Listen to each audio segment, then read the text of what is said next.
คือว่าโดนเติบได้ซะเนาะเป็นยังคิดจะได้จังยุดคือลายมือแท้ลูกใหญ่มาแล้วมันใหญ่แบบมันเป็นบาเลยอายเขาพอเท่ากินตั้งกินเหล้าตลอดก็ลูกก็อายเขากันพอไผ่พอมันกินเหล้าออกบางเทื่อนี่ลูกใหญ่แหละเป็นบ่าวแหละมากไปหามากผู้แสบผู้สาวแหละผู้สาวมาเห็นบัดโอ้ยพอขี้เหล้าขี้ยาบัดว่าผู้สาวกับบ่มากน้ำมีได้บาดนี่บ่ได้ลูกไข่น้ำเขาได้พอเอ้ยเนาะลูกชายคนโตกับลูกชายน้องซ้อนเพิ่นนี่ต่างกันในพอต่างกันหลายบ่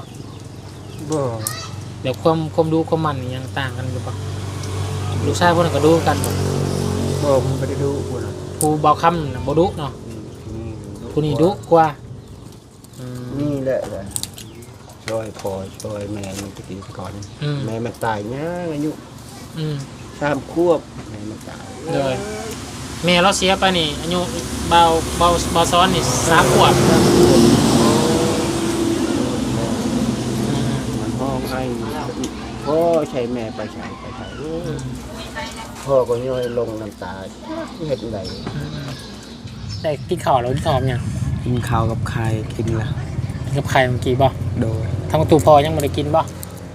เรื่องเฮือนครัวนี่แหละเนาะที่ว่างบยังบ่เพียงบ่พออยู่เนาะโดยทางเอื้อยบุญมีเพิ่นอยู่ทางต่างประเทศเด้อโดยเพิ่นก็ยิบยื่นมือเข้ามาซอยอีกเนาะโดยบิแบ่งน้ำจิตน้ำใจของเพิ่นนั่นแหละเนาะโดยส่งเงินมาให้บาบุญสมทบเติมอีกเนาะโดย$200เนาะ200 เหรียญพี่น้องเอ้ยเนาะถ้าเป็นเงินบาทก็ประมาณ 6,000 กว่าบาทแต่ว่าความคิดของทางบาบุญกับลุงจันเนาะก็ได้ปรึกษารือกันแล้วก็ทาง FC เพิ่นคอมเมนต์กันเข้ามาหั่นแหละเนาะอยากเฮ็ดเงินครัวแบบทางลุงจันบอกชั้นเดียวเนาะเพื่อว่าในอนาคตพอเจ้าเฒ่าไปเนาะไปยากมายากแหละบ่ต้องขึ้นทั้งเฮือนนอนอยู่ลุ่มนี่ก็ได้เนาะแต่ว่าเฮาก็เฮ็ดมัน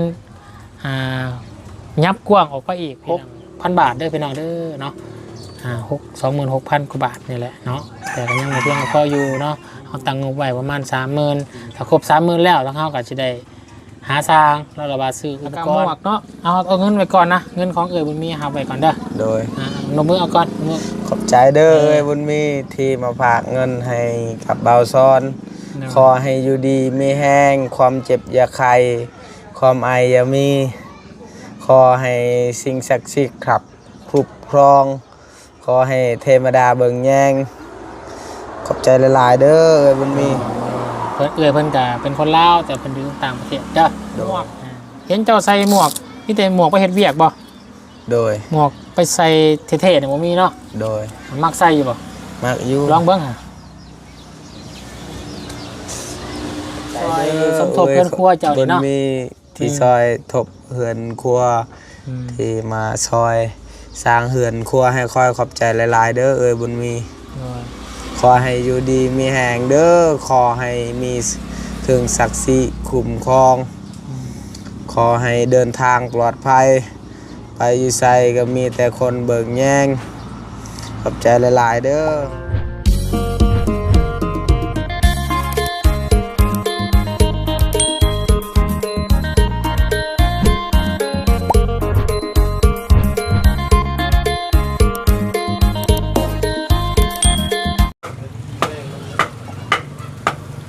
มิดฝนโปรยปลายแนมเพิ่งสังกะสีทะลุปุโป่งถึงฮอดทั้งฝ่าพี่น้องเอ้ยเนาะเปียกเบิดพายุเข่าในระยะเวลา15 หรือ20 นาทีคือว่าแห้งพอสมควรได้พี่น้องเลยเนาะหลังจากมาแต่ทางเพื่อนน้องอ่อนเพิ่นพี่น้องเลยเนาะเขามาหาทางน้องซ้อนก่อนเนาะน้องซ้อนอยู่เทิงพุ่นเฮ็ดพี่ชังอยู่เด้โอ้คือใส่ชุดหล่อแท้เด้มื้อนี้เนาะใส่เสื้อไปเด้ขึ้นเราแท้พี่น้องเลยน้องซ้อนเพิ่นเนาะเอาตัดภาพลงมาตะลุมตารางพี่น้องเลยเฮ็ดโปกอยู่ผู้เดียวอยู่นี่ก็ได้เนาะบริสนสอนน้ำผู้ใดเลยนี่นะสวัสดีน้องซ้อนโธ่ยำบวยอยู่พี่น้องสงสัยหนึ่งข่าวกำลังแล้วนั้นนี่เนาะเอาเนาะขออนุญาตนี่ไม่ใช่เนี่ยฟังเสียงรอในจักบาทพี่น้องเลย เอาตะกู้บาดนี่เนาะตู้พ่อสบายดี สบายดี โอ้บ่ได้เห็นหน้าเห็นหนวดหลายมือแล้วเนาะ อย่าเขา หนวดก็บ่เห็นละบาดนี้โคตรเข้าก็ไปใส่เบิดล่ะรอนะบาดนี้เนาะมื้อนี้บ่ได้เติมติมื้อนี้เนาะใครอยู่ซะพี่น้องเอ้ยถ้าบ่เติมตลอดก็ดีอยู่แล้วประตูเนาะเพื่อสุขภาพเฮามันจะดีขึ้นเนาะจะได้อยู่กับลูกร้านไปดนนั่นแหละพี่น้องเอ้ยจักปีแล้วประตูเจ้าน่ะเด้อ ได้เลข40 40บ่เฮาว่านี่กลัวเด้เจ้า40นี่เนาะ ปี73 ปี7340บ่เฮาว่า ประมาณแล้ว 73มันเท่าไหร่ มันประมาณ73 กลัวแล้วเนาะมันจะ60บ่บ่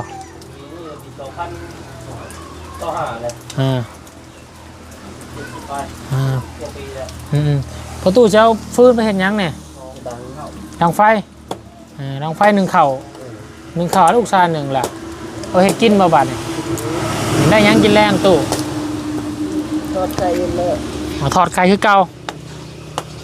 เสียงเพิ่นก็คือกับลูกชายคนกกคนละเนาะลูกชายเบาคำเพิ่นพี่น้องเสียงคือกันเลย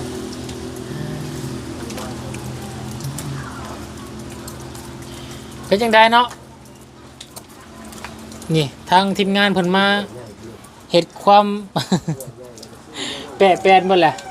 สิเฮ็ดเฮือนครัวให้ใหม่นี่ทั้งประตูว่าได้โอเคอยู่บ่ มีได้ประการนะ ในได้ก็ตามเป็นได้ก็ได้เนาะบ่ได้มีความคักของใจหยังเนาะ มี ได้ใหม่ก็ย่อมือสาธุนำแน่เนาะ ยาว พี่น้อยมื้อนี้บ่ได้ไปให้ไปสวนบ่มัน บ่ครับเมื่อย เมื่อยบ่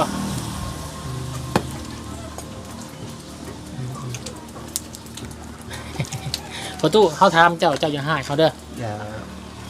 ย กตัวอย่างถ้าว่าประตูบ่ได้กินเหล้าได้บ่หยุดได้บ่ หยุดได้อยู่ หยุดได้อยู่เนาะ ถูก หยุดได้จักมื้อประตู ฮะ หยุดได้จักมื้อ ได้เลยมือนี้แหละ ได้มื้อหนึง ชิปมือนี้แหละ 10มื้อนี้บ่ เออ โอ้คือว่าโดนเติบได้ซะเนาะมันเป็นหยังคิดจะได้จังหยุดคือหลายมื้อแท้ ลูกใหญ่มาแล้ว มันใหญ่แล้วมันเป็นบาเลยอายเขาพอเท่าเลยกินตั้งกินเหล้าตลอดแล้วลูกก็อายเขากันพอไผ่พอม่านกินเหล้าออกแล้วโอ้ย บางเทื่อนี่ลูกใหญ่แหละเป็นบ่าวแหละมากไปหามากผู้แสบผู้สาวแหละผู้สาวมาเห็นบัดโอ้ยพอขี้เหล้าขี้ยาบัดว่า เออ ผู้สาวก็บ่มักนำอยู่ได้บาดนี่บ่ได้ลูกไข่น้ำเขาได้พอเอ้ยเนาะพอก็คิดโอเคแล้วพี่น้องเนาะอายลูกอายเต้าแล้วน้องซ้อมมันก็ใหญ่เป็นบ่าวแหละเด็กล้มแสกล้มสาวบัดว่าผู้สาวมาฮู้บัดว่าพอยังกินเหล้าอยู่ว่าซั่นเนาะ แล้ว ดูดีใจน้ำพอหลายๆเด้อพยายามเอาเด้อพอเนาะนี่นะมีเวียกมีงานเขาจังกินเนาะ เออ โดยพอนี่แหละเนาะสมเฮากับมาอยู่น้ำลุงเต่าเจ้ากับคือว่าร้ายเที่ยวแล้วเนาะเพื่อนี่แหละทำผู้รักผู้ใหญ่ใจบุญเพิ่นอยากสุดซอยทั้งน้องเพิ่นนี่แหละเห็นลูกเจ้าลูกชายเจ้าคนนี้เราเอาเวียกเอางานรู้มันเนาะเขาขอถามในบัดนี้ลูกชายคนโตกับลูกชายน้องซ้อนเพิ่นนี่ต่างกันอะไรพอต่างกันหลายบ่ บ่ เดี๋ยวความดูความมันนี่ยังต่างกันอยู่บ่ลูกชายพวกนั้นก็ดูกันบ่ บ่ผมไม่ได้ดูคนน่ะ ผู้เบาคำน่ะบ่ดุเนาะ นี่ ผู้นี้ดุกว่า นี่แหละช่วยพ่อช่วยแม่มันตะกี้ก่อนแม่มันตายเนี่ยอายุ 3 ขวบแม่มันตาย เลยแม่เราเสียไปนี่อายุเบาซ้อนนี่3 ขวบ มันห้องให้พ่อใช้แม่ไปใช้พ่อก็ย่อยลงน้ำตาเฮ็ดได ถือว่าแต่โดนแล้วน้องซ้อนบำรุงแม่เนาะ โดนแล้ว ตอนนี้อายุ18คือว่าตั้งแต่15 ปีเนาะผ่านมาแม่เสียจากไป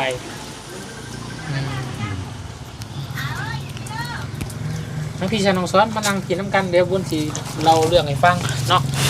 มีแนวมาบอกมากล่าวได้มื้อนี้เด้อไปใช้มามื้อนี้ เมื่อแต่ปลูกมันแล้วก็พักพร มันปลูกมันมองจะปลูกว่าเนี่ยบ่ โดย ทางบุญว่าสิเขาไปหาอยู่แต่ว่ายังปีเวียกทางอื่นอยู่ก็เลยบ่ได้เขาไปหาชั้นมานี่เนาะ โดยบ่เป็นหยัง ได้กินข้าวแล้วกินข้าวยัง กินข้าวกับไข่กินละ กินกับไข่เมื่อกี้บ่ โดย ทางประตูพอยังบ่ได้กินบ่ยังอยู่เนาะกี่ฝนตกคักขนาดเนาะเปียกก็บ่ถึง เอามื้อนี้เด้อทั้งตู้พอเด้อเฮามาแจ้งทั้งเจ้าแล้วก็ลูกชายเจ้าเด้อเรื่องเฮือนครัวนี่แหละเนาะที่ว่างบยังบ่เพียงบ่พออยู่เนาะ โดย ทางเอื้อยบุญมีเพิ่นอยู่ทางต่างประเทศเด้อ โดย เพิ่นก็ยิบยื่นมือเข้ามาซอยอีกเนาะ โดย บิแบ่งน้ำจิตน้ำใจของเพิ่นนั่นแหละเนาะ โดย ส่งเงินมาให้บาบุญสมทบเติมอีกเนาะ โดย $200เนาะ200เหรียญพี่น้องเอ้ยเนาะถ้าเป็นเงินบาทก็ประมาณ 6,000 กว่าบาทเนาะประมาณ 6,600 ประมาณนี่แหละพี่น้องเอ้ยเนาะตอนนี้ก็ 20,000ก็พอดีเป็น26,000เนาะ โดย งบที่ทางลุงจันทร์ได้ตั้งไว้ก็คร่าวๆไว้พี่น้องเอ้ยกันยังบ่แน่บ่นอน โดย ประมาณ 30,000เนาะแต่ว่าความคิดของทางบาบุญกับลุงจันทร์เนาะก็ได้ปรึกษารือกันแล้วก็ทาง FC เพิ่นคอมเมนต์กันเข้ามาหั่นแหละเนาะอยากเฮ็ดเรือนครัวแบบทางลุงจันทร์บอกชั้นเดียวเนาะเพื่อว่าในอนาคตพอเจ้าเฒ่าไปเนาะไปยากมายากแหละบ่ต้องขึ้นทั้งเฮือน โดย นอนอยู่ลุ่มนี่ก็ได้ โดย เนาะ โดย แต่ว่าเฮาก็เฮ็ดให้มันยับกว้างออกไปอีกพี่น้องเอ้ยเพื่อทางเฮือนครัวอยู่หั่นแล้วก็เฮามาเฮ็ดเตียงนอนอยู่ลุ่มนี่ต่างหากเนาะเพื่อยามพอในอนาคตข้างหน้าเด้เนาะเฒ่าแก่ไปแล้วไปยากมายากเพราะเราบ่ต้องขึ้นเฮือนสูงเนาะโอเคอยู่บ่พอคืออยู่บ่ลูกบ่ แล้วลูก คือเนาะเจ้านี่ก็มากอายุสูงเลยเด้เนาะเพราะให้ลูกชายบ่ต้องอุ้มขึ้นอุ้มลงแล้วเถื่อนเฒ่าเน่าเฒ่ามามันไปยากมายากเลยพี่น้องเอ้ย เนาะ ลูกก็ถึงมีลูกมีเต้าอีกอุ้มลูกมันก็ตั้งห้าเลยนะลูกพอเท่าอีก แมนก็พอดีงบตอนนี้พี่น้องจะสร้างเพื่อนนะครับสร้างกันครัวเนาะนะครับน้องซ้อนเพื่อนนี่ครับตกอยู่ 26,000 บาทเด้อพี่น้องเด้อเนาะ26,000 กว่าบาทนี่แหละเนาะแต่ก็ยังไม่เพียงพออยู่เนาะเอาตังค์งบไว้ประมาณ 30,000ถ้าครบ 30,000แล้วต้องเข้ากับจะได้หาสร้างแล้วเราซื้ออุปกรณ์เนาะสั่งเสามาแล้วก็ครบแล้วจังมั่งเพื่อนบางซานเนาะวันนี้ระหว่างเฮ็ดก็ทำบางเพื่อนบางซานบางเพื่อนครัวออกนี่ก็1 ข้าว 1 น้ำก็อยู่ลุ่มละบาทนี่เนาะ โดย อยู่ตรุมตารางแล้วเนาะ โดย แล้วก็เรื่องที่2บาทนี่เนาะเมื่อกี้ทางบุญกับไปบอกทางลูกไผ่เจ้าแล้วเด้อแม่น้องคอนเพิ่นน่ะเด้อมีทางแม่ใจบุญเพิ่นเนาะอยากจะเจ้าน้ำให้แต่ว่างบตอนนี้มีแต่ 15,000 บาทเนาะเจ้าน้ำมาด้านกับ 30,000 บาทคือกันพี่น้องเลยเนาะแต่ว่าแม่เพิ่นก็อยากเปิดสมทบเนาะตอนนี้มีอยู่ 15,000 บาทเพิ่นอยากเจาะอยู่เฮือนน้องคอนหรือว่าเฮือนลูกไผ่เจ้าพุ่นละเด้อแล้วก็อยากให้เจ้านี่ไปใส่น้ำกันเจาะอยู่เฮือนลูกสาวเจ้าลูกไผ่เจ้าแล้วก็เวลาอาบน้ำอาบในหรือว่าตักมาอาบอยู่เฮือนเจ้าก็ได้ให้ใส่น้ำกันไว้ง่ายชาดองสอนเด้อหรือว่าเวลาใส่น้ำใส่ในก็ไปใส่อยู่พุ่นมันต้องบ่ไกลเนาะ โดย ให้จังได้สอนไปหน่อยแต่ว่าสิมาเจาะอยู่เฮือนน้องซ้อนเพิ่นก็ว่าทั้งแม่ใจบุญเพิ่นอยากเจาะอยู่พุ่นเนาะน้องคอนเพิ่นไปใส่กับร้านเจ้าหั่นแหละเนาะเพราะว่าบางมื้อเราก็บ่มีน้ำอาบเนาะเพราะว่ายากลูกเด้เนาะ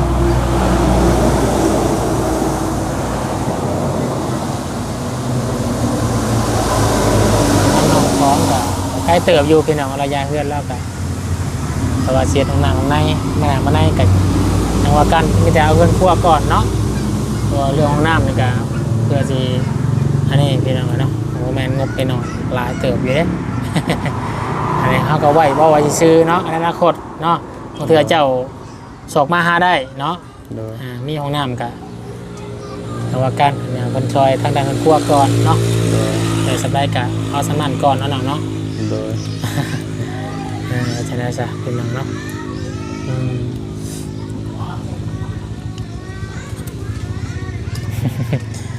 ดีแล้วพอบริกินเหล่าร้ายมือเลยเนาะ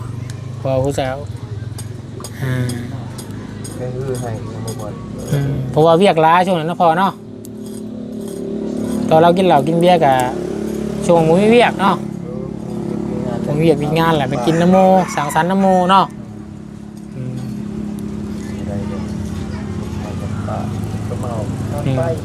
เลย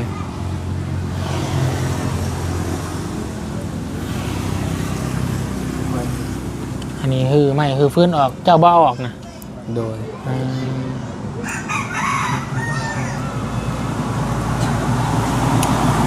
ทางเอื้อยบุญมีเพิ่นกับสมทบกันมาแหละ6,000 กว่าบาทเนาะแล้วก็ทางเอื้อยบุญมีเพิ่นก็บอกว่าเอาเงินให้น้องซ้อนอีกแน่เนาะเพื่อไว้ใส่ติดโตเอาไว้ซื้ออยู่ซื้อกินเด้อเป็นซอยทางน้องเนาะมีแบ่งมา500,000 กีบเด้อเดี๋ยวทางนาบาบุญนี่แหละสิเอาไว้ให้น้องเก็บไว้เด้อมีเงินเก็บอยู่ป่ะตอนนี้บ่มีแหละคือว่าใส่เนาะประจำวันเพิ่นซื้อนั่นซื้อนี่พี่น้องเอ้ยจังได๋ก็อดเอาหั่นแหละเนาะแล้วก็เอื้อยเพิ่นว่าโทรศัพท์เจ้าอยู่นี่บ่อยู่เฮือนฉากไว้อยู่เฮือนบ่มีไผเพราะว่าเอื้อยเพิ่นน่ะค้นหาเฟซเจ้านี่บ่ได้บ่เห็นโดยเอื้อยเพิ่นสิเสียเงินให้เจ้าเนี่ยเพิ่นก็เลยบอกกับบ่นว่าแอดเฟซเอื้อยมาแน่ว่าซั่นโดยโทรศัพท์เจ้าอยู่พุ่นบ่โดย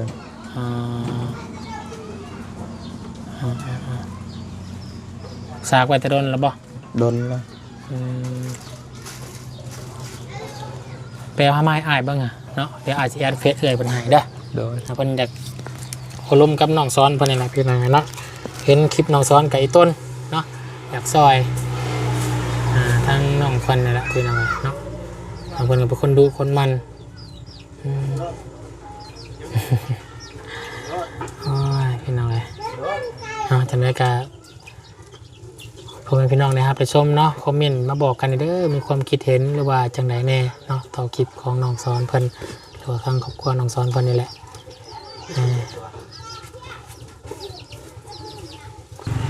มารถจักรเด้ประตูรถจักรนี่ประตูซื้อแต่โดนแล้ว4 ปีแหละซื้อมาเท่าไหร่นี่พ่อใช่ธรรมดานี่นะจับเรคือแปลงแล้วไม่แปลงแล้วเนาะซื้อมือซองครับว่ามือทองเขามีไป3 ล้านกีบเนาะซื้อมา4 ปีละพี่น้องเลยพอได้ให้น้องชื่อละก้อนเลย3 ล้านแป้งมันชื่อละ5 แค่ชื่อละ6 แค่เนาะเพตลอดบ่เพตลอดได้ก็เพยังกับอะไรทำหน้าแก้พื้นอยู่มันแก้เพอีกบาปรถก็แห้งเป็นยังไงโอ้ยทางเบาแค่ละขออนุญาตได้เบาแค่ละจับกล้องให้จับบาทแน่เนาะโดยสีมอบเงินให้กับทางน้องสอนผลก่อนพอได้ไปซื้ออยู่ซื้อกินเนาะพอได้ซื้อบัตรเติมเงินโอ้ยเบิ้งเนาะบุญสีแอดเฟซเอื้อยบุญมีให้น้องผลก่อนว่าเอื้อยเพิ่นก็อยากส่งกำลังใจเนาะให้กับน้องสอนเพิ่นนี่แหละแต่ว่าเพิ่นก็แอดเท่าไรก็บ่เห็นเนาะนี่เอื้อยนี่เด้อโดยเจ้าของเงินที่จะให้มอบให้เจ้าเนี่ย500,000 กีบนี่เด้อโดยแล้วก็เพิ่นก็ซอยทางด้านสมทบเฮ็ดเฮือนครัวให้เจ้าอีกเด้อโดยให้บุญมีโดย หรือว่าซื้อเล่นเพิ่นก็ซื้อเอ้ยน้อย โดย เนาะ โดย เดี๋ยวจะล็อกแอดไปหาเอ้ยเพิ่นก่อน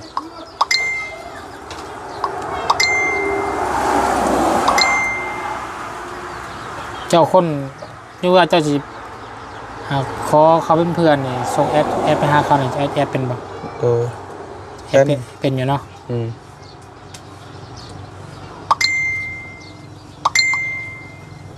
ป้าเราเปิดเน็ตมาพี่น้องติ้งตังติ้งตัง FC ลาได้เนาะเดี๋ยวกันนะกดไลน์ใส่เขาแล้วนะ อันนี้ได้เป็นหมู่ก็ได้เด้นี่แม่นบ่ ยัง เนาะได้แล้วโทรได้แล้วเอ้าโอ้วันไวเลยพี่น้องเปิดเน็ตมาบัดนึง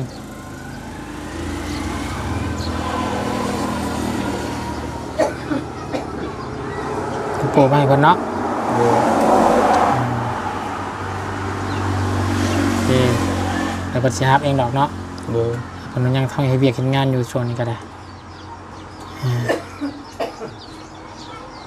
จุดค้างข้างเนาะโทรศัพท์เราที่ส่งให้กำลังใจน้องซอสหลายพี่น้องเลยเนาะมาใส่น้องซอสเนาะเก็บไปก่อนโทรศัพท์ปัดเลยเดี๋ยวให้รางวัลคนดูโดยรางวัลคนดูคนมันพี่น้องเลยเนาะจำนวน500,000 กีบเด้อน้องเด้อโดยเป็นเงินของเอื้อยน้อยหรือว่าเอื้อยพี่น้องเนาะหรือว่าซื้อแทนเอื้อยวันเอื้อยบุญมีโดย1 2 3 4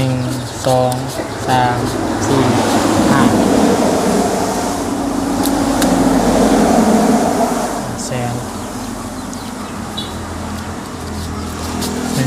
2 3 4 5เนาะอันนี้เงินของทางเอื้อยเพิ่นเด้อเพิ่นว่าฝากให้น้องสอนแน่เนาะโดยเอาไว้ซื้ออยู่ซื้อกินนั่นแหละเนาะโดยสิ่งที่มันจำเป็นที่จะต้องใช้โดยเนาะครีมทาหน้าบ่ทาอยู่บ่ครีมทาหน้าบ่มี มักทาอยู่บ่มักอยู่แต่บ่มีก็ธรรมชาติแล้วเนาะโดยธรรมชาติก็รอแล้วพอแหละเนาะแล้วก็หมวกเนาะเอาเงินไว้ก่อนนะเงินของเอ๋ยบุญมีหาไว้ก่อนเด้อโดยลงมือเอาก่อนขอบใจเด้อเอ๋ยบุญมีที่มาฝากเงินให้กับเบาซ้อนขอให้อยู่ดีมีแห้งความเจ็บอย่าใครความไออย่ามีขอให้สิ่งศักดิ์สิทธิ์ครับคุ้มครอง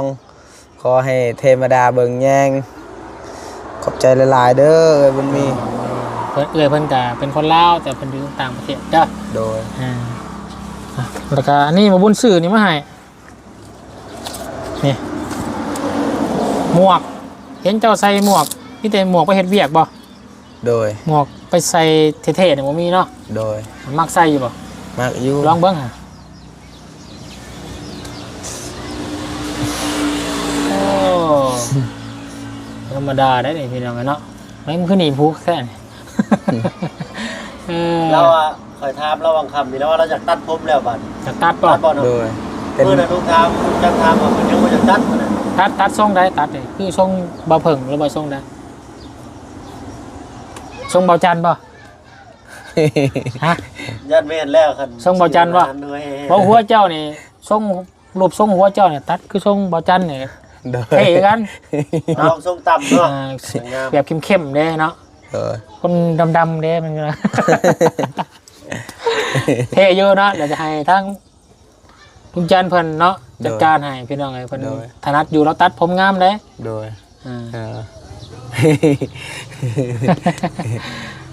ลองตัดเบิ่งลองเปลี่ยนทรงใหม่เนาะโดยทรงนี้ยันเจ้าปวดข้อมายังดอกบ่ได้กะมันสิทธิ์ผมปึงอยู่พี่น้องไงเนาะเอาเนาะบุญมียังหลายดอกบุญกระไดเนาะไม่จะมาแจ้งทางน้องเนาะแล้วก็ฝากขอบใจเอ้ยบุญมีเพิ่นเองแน่เนาะขอบใจเด้อสมทบเพื่อนครัวเจ้าเนาะบุญมีที่ซอยทบเฮือนครัวที่มาซอยสร้างเฮือนครัวให้คอยขอบใจหลายๆเด้อเอ้ยบุญมี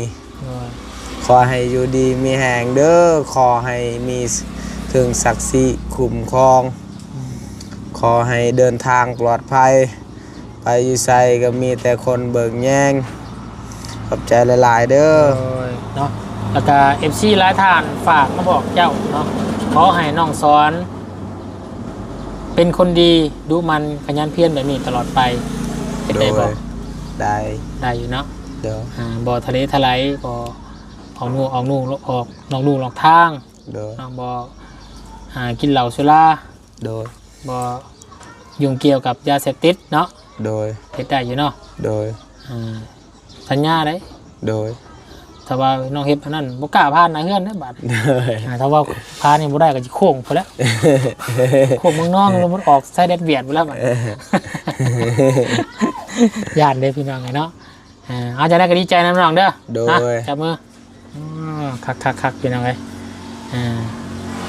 ฟังเบิ่งพี่น้องยอดสมทบของน้องสอนที่จะสร้างขึ้นครัวในตอนนี้มีงบอยู่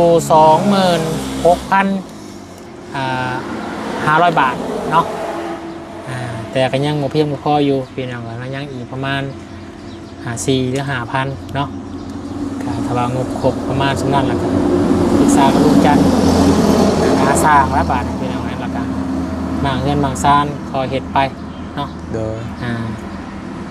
แต่ว่าถ้าเฮาเสียดใหญ่ออกไปนี่ก็สิเพิ่มขึ้นอีกแล้วเพราะว่าถ้าตะกี้ว่าเสียดประมาณ3เมตรนี่พี่น้องเนาะ2เมตร2เมตรเสียด3เมตรนี่อย่างมันสิบ่ใหญ่ปานใดเพื่อเฮาเฮ็ดเรือนครัวแล้วห้องเฮ็ดบ่อนนอนนี่พอเพิ่นอีกเนาะหรือว่าน้องซอดเนาะจักยับไปอีกพี่น้องเอ้ยเด้อเนาะแล้วจะติดตามมึงกันต่อไปเนาะ โดย ถ้าสำหรับคลิปนี้เนาะลาก่อนเนาะ โดย พอกันคลิปหน้าเนาะ โดย โดยเอาสบายดีวัดสุขุสุขคนเด้อพี่น้องเด้อเนาะขอบคุญขอบคุณขอบมุณขอบใจเนาะทางเอื้อยบุญมีเนาะที่สมทบยอดเข้ามา